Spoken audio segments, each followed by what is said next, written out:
Yeah, I've been on the Secretary's trip. We're on a 9-country tour, and we were in Baghdad and then also went up to Basra and had very good meetings there. Specifically in terms of my portfolio, Iraq has been importing electricity from Iran.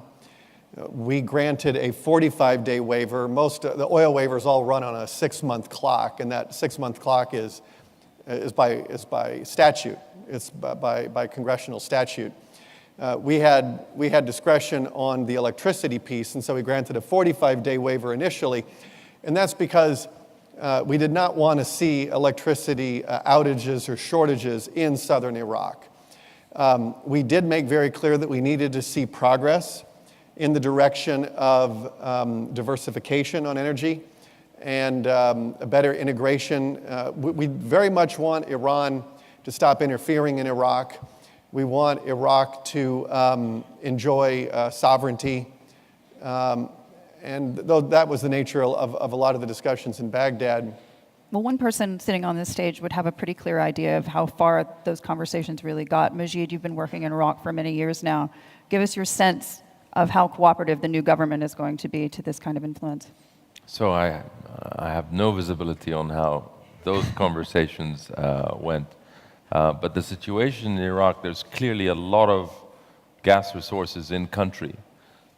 But what hasn't yet happened is a strategy to utilize them. So you have the strange situation where over 1 billion cubic feet per day being flared in the south, and yet there are power stations, new-built gas-fired power stations, one by an affiliate of ours, further north in the country, in the center of the country, sitting idle, some of them on top of gas fields, and utilizing imported Iranian gas at quite a high price.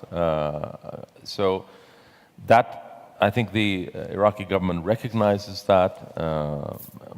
Electricity provision is the #1 priority.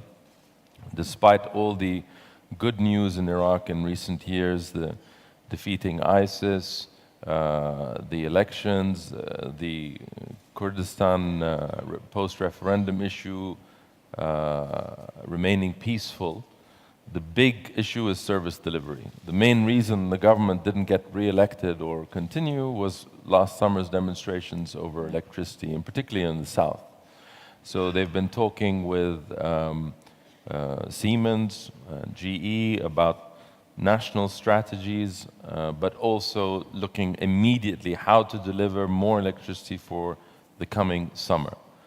We have bid successfully on 3 new blocks, 2 of them in the Diyala area, not far actually, 60 to 70 kilometers from our current production in the Kurdistan region, which is already 400 million cubic feet per day, and we plan to double that in the coming years.